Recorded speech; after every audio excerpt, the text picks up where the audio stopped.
ગુજરાતમાં છેલ્લા ઘણા સમયથી એક મુદ્દો છે એ ચર્ચાનો વિષય બન્યો છે. જો કે આ મુદ્દો ચર્ચાનો વિષય હોવો જોઈએ કે ન હોવો જોઈએ એ પણ એક અલગ ચર્ચાનો વિષય છે, પરંતુ આ મુદ્દો ચર્ચાઈ રહ્યો છે અને હું જેની વાત કરી રહી છું એ છે આંતરજ્ઞાતીય લગ્નનો મુદ્દો. છેલ્લા ઘણા સમયથી ગુજરાતની અંદર આ મુદ્દો જે છે હોટ ટોપિક બની ગયો છે ને એને લઈને ઘણી બધી ચર્ચાઓ, ઘણા બધા ઘમાસાણો થતા આપણે અત્યાર સુધી જોયા છે. હાલમાં સ્થાનિક સ્વરાજ્યની ચૂંટણી સમયે આ મુદ્દાને લઈને ઓછી ચર્ચાઓ જોવા મળી રહી હતી, પરંતુ હવે ફરી એકવાર સ્થાનિક સ્વરાજ્યની ચૂંટણીઓ પૂર્ણ થયા બાદ આ મુદ્દો ધગધગ્યો છે. પાટીદાર સમાજનો એક કાર્યક્રમ હતો. સરદાર વલ્લભભાઈ પટેલની પ્રતિમાનું અનાવરણ સમારોહ યોજાયો હતો અને આ સમારોહ દરમિયાન એસપીજીના સભ્યોએ ફરી એકવાર આ બાબતને લઈને નિવેદન આપ્યું છે અને સમાજને ટકોર કરી છે. શું છે સમગ્ર વિગત જાણીએ આ અહેવાલમાં. જય હિન્દ. BSI ન્યૂઝ પર આપની સાથે હું છું નિધિ ગઢવી. બનાસકાંઠાના પાલનપુરના ગઢ ખાતે ગઈકાલે સરદાર વલ્લભભાઈ પટેલની પ્રતિમાનો અનાવરણ સમારોહ યોજાયો હતો. આ જે સમારોહ હતો એ સમારોહની અંદર સમાજના ઘણા બધા આગેવાનો જે છે એ પણ ખાસ હાજર રહ્યા હતા. એમાં ધારાસભ્ય કિરીટ પટેલથી માંડીને ખોડલધામ સંગઠનના જે અધ્યક્ષ છે અનારબેન પટેલ એ પણ ઉપસ્થિત રહ્યા હતા. જેનીબેન ઠુમ્મર પણ હાજર રહ્યા હતા. સાથે જ એસપીજીના સભ્ય લાલજી પટેલ પણ જોવા મળ્યા હતા.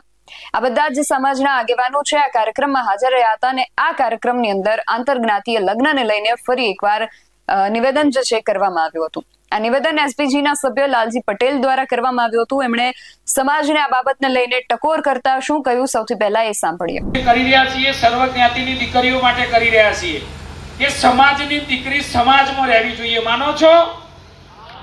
સમાજની દીકરી સમાજમાં જ લગ્ન કરવી જોઈએ. પણ જો માતા પિતાનો પ્રેમ હોય, માતા પિતા સહકાર આપે, તૈયારી બતાવે, તમે વાત કરો તો કોઈ પણ જ્ઞાતિમાં લગ્ન કરે એમાં કોઈને વાંધો નથી. પ્રેમ લગ્નથી પણ કોઈને વાંધો ક્યારેય ના હોઈ શકે. પણ જે દીકરીને આપણે 15, 25 વર્ષની કરી હોય અને દીકરી માતા પિતાને પૂછ્યા વગર કોઈ અસામાજિક તત્વ ગુંડા જોડે ભાગીને લગ્ન કરે તો એ બિલકુલ ચલાવી લેવામાં ના આવે. અને તમે બધા ચલાવી લેશો, અમે એસપીજી વાળા તો બિલકુલ ચલાવી નહીં લઈએ. જો અતિ હશે તેથી લાઈન મા બાપને અમે પરત કરી દેશું. તો હવે અમારું જે આંદોલન ચાલે છે, ખૂબ બધા લોકો એમને સહકાર આપ્યો છે. 400 થી વધારે જ્ઞાતિઓએ સહકાર આપ્યો છે. 80 થી 82 ધારાસભ્યો ખૂબ અહીંયા કિરીટભાઈ બેઠેલા એમને પણ સૌથી પહેલા અમને સપોર્ટ આપ્યો છે લેટર પેડ ઉપર. તો એવા 82 થી વધારે ધારાસભ્યોએ સમર્થન આપ્યું છે. ઘણા બધાઓએ સમર્થન આપ્યું છે. તો જો તમે બધા આ આંદોલનની અંદર અમને સહકાર આપશો તો ચોક્કસ સરકારને આ લગ્ન નોંધણીના કાયદામાં સુધારો લાવવો જ પડશે. કેમ કે દીકરીઓને જે છેતરીને ગુંડાઓ અસામાજિક તત્વો લઈ જાય છે અને પછી જે પરિવારની હાલત થાય છે એને આપણે બચાવી શકતા નથી. અને જ્યારે અમારા એસપીજીના ભાઈઓ જ્યારે દીકરીને લાવે છે પાછી, ત્યારે દીકરીના મોઢે એક જ જવાબ હોય છે. કારણ કે સાહેબ પૂછે, બોલો બેટા તારે કોના ઘેર જવું છે? ત્યારે મોટા ભાગની દીકરીઓ એમ જ કહે છે મારે તો મારે હીરો જોડે જ જવું છે. એ મા બાપને ઓળખવા તૈયાર નથી, પરિવારને ઓળખવા તૈયાર નથી, એ ખાનદાનને ઓળખવા તૈયાર નથી, સમાજનું આખા ગામનું નામ ઉડે છે. તો આપ સર્વને વિનંતી છે કે અહીંયા જેટલી પણ આપણા માતા પિતા બેઠા છો એમની દીકરીઓ પણ કુંવારી હોય તો તમારી ફરજ છે કે દીકરીને કેવી રીતે તૈયાર કરવી, એને મિત્ર તરીકે રાખો, પૂરી સમજણ આપો, ઘરમાં ધાર્મિક વાતાવરણ બનાવો.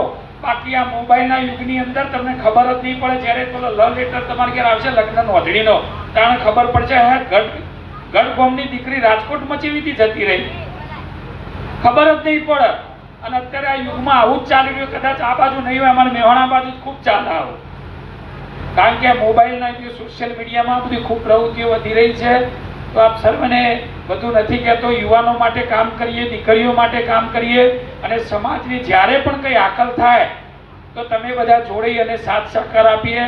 ફરીથી તમે અહીંયા મને બોલાવી અને અમારું સ્વાગત કર્યું. અહીંયા બોલવાનું. તો લાલજી પટેલનું કહેવું છે કે સમાજની દીકરી સમાજમાં જ રહેવી જોઈએ અને સમાજમાં જ લગ્ન કરવા જોઈએ. લાડકોડથી મોટી કરેલી જે દીકરી છે ને કોઈ પણ અસામાજિક કે ગુંડા તત્વ સાથે ભાગીને લગ્ન કરે એ બિલકુલ ચલાવી લેવામાં નહીં આવે. અને કદાચ પાટીદાર સમાજ આને ચલાવી લેશે પણ એસપીજી આને ક્યારેય નહીં ચલાવી લે એવી પણ એમણે અહીંયા સ્પષ્ટ વાત કરી છે.